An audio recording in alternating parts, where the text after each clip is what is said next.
Creed en sus profetas. Domingo 14 de julio 2024. Zacarías 2. Llamado para volver a Sión. Después alcé mis ojos y miré, y aquí un hombre que tenía en su mano una cuerda de medir. Le pregunté, ¿a dónde vas? Y él me respondió, a medir a Jerusalén para ver cuál es su ancho y cuál es su largo. Y he aquí, cuando salía el ángel que hablaba conmigo, otro ángel le salió al encuentro y le dijo, corre y di a ese joven, Jerusalén será batida sin muros a causa de la multitud de la gente y del ganado que habrá en medio de ella. Y yo seré para ella un muro de fuego alrededor, y estaré en medio de ella como su gloria, dice el Señor.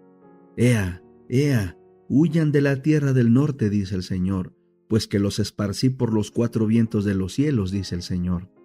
Ea, Sión, escápate tú que habitas con la hija de Babilonia, porque así ha dicho el Señor de los ejércitos, después que la gloria me enviara a las naciones que los despojaron, porque el que los toca, toca la niña de su ojo. Porque he aquí, alzo mi mano sobre ellos y serán botín para los que fueron sus esclavos. Así sabrán que el Señor de los ejércitos me ha enviado. Canta y alégrate, oh hija de Sión, porque he aquí que vengo y habitaré en medio de ti, dice el Señor. En aquel día se unirán al Señor muchas naciones y serán mi pueblo, y habitaré en medio de ti. Entonces conocerán que el Señor de los ejércitos me ha enviado a ti. El Señor poseerá a Judá como su heredad en la tierra santa, y de nuevo escogerá a Jerusalén. Calle todo mortal delante del Señor, porque Él se ha despertado en su santa morada. El deseado de todas las gentes, capítulo 47. Nada os será imposible. Este capítulo está basado en Mateo 17, 9 al 21, Marcos 9, 9 al 29 y Lucas 9, 37 al 45. Después de haber pasado toda la noche en el monte, a la salida del sol, Jesús y sus discípulos descendieron a la llanura. Absortos en sus pensamientos, los discípulos marchaban asombrados y en silencio. Pedro mismo no tenía una palabra que decir. Gustosamente habrían permanecido en aquel santo lugar que había sido tocado por la luz del cielo y donde el Hijo de Dios había manifestado su gloria. Pero había que trabajar para el pueblo, que ya estaba buscando a Jesús desde lejos y cerca. Al pie de la montaña se había reunido una gran compañía conducida allí por los discípulos que habían quedado atrás, pero que sabían a dónde se había dirigido Jesús. Al acercarse el Salvador, encargó a sus 3 compañeros que guardasen silencio acerca de lo que habían presenciado, diciendo, no digáis a nadie la visión hasta que el Hijo del Hombre resucite de los muertos. La revelación hecha a los discípulos había de ser meditada en su corazón y no divulgada. El relatarla a las multitudes no habría hecho sino excitar el ridículo o la ociosa admiración, y ni aun los 9 apóstoles iban a comprender la escena hasta después que Cristo hubiese resucitado de los muertos.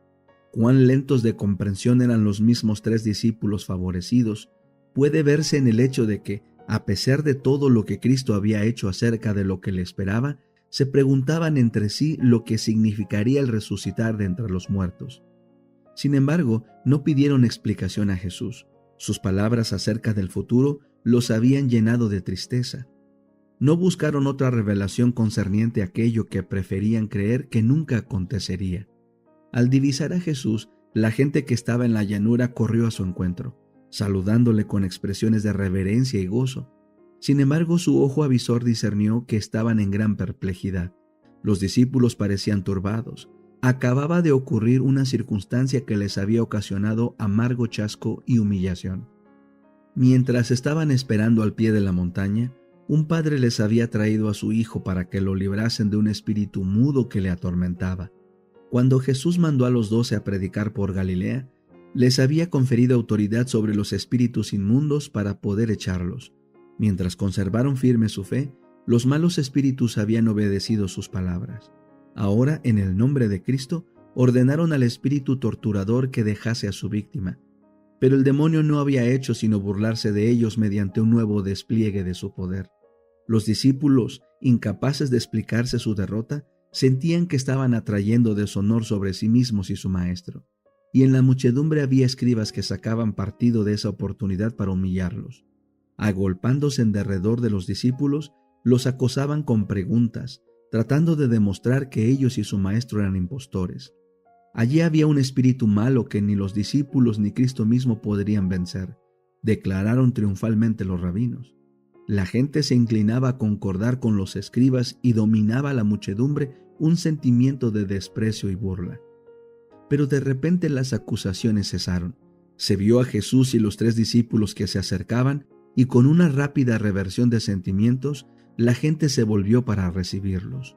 La noche de comunión con la gloria celestial había dejado su rastro sobre el Salvador y sus compañeros. En sus semblantes había una luz que infundía reverencia a quienes los miraban.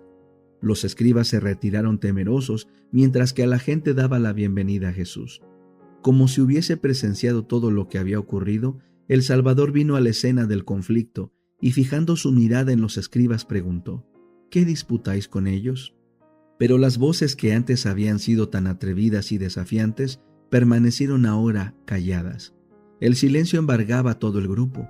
Entonces el padre afligido se abrió paso entre la muchedumbre y, cayendo a los pies de Jesús, expresó su angustia y desaliento. «Maestro», dijo, «traje a ti mi hijo, que tiene un espíritu mudo, el cual donde quiera que le toma, le despedaza. Y dije a tus discípulos que le echasen fuera y no pudieron».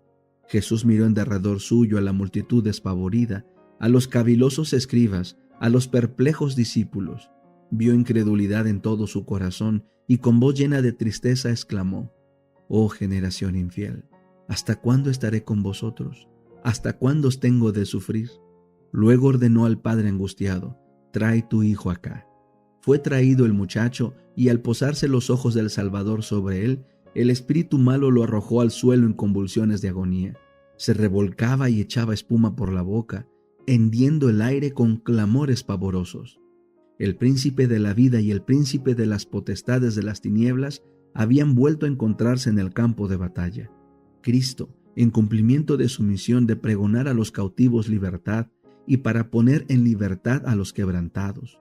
Satanás tratando de retener a su víctima bajo su dominio. Invisibles, los ángeles de luz y las huestes de los malos ángeles se cernían cerca del lugar para contemplar el conflicto. Por un momento, Jesús permitió al mal espíritu que manifestase su poder, a fin de que los espectadores comprendiesen el libramiento que se iba a producir. La muchedumbre miraba con el aliento en suspenso, el padre con agonía de esperanza y temor. Jesús preguntó: «¿Cuánto tiempo ha que le aconteció esto?». El padre contó la historia de los largos años de sufrimiento y luego, como si no lo pudiese soportar más, exclamó: «Si puedes algo, ayúdanos, teniendo misericordia de nosotros». Si puedes. Hasta el padre dudaba ahora del poder de Cristo.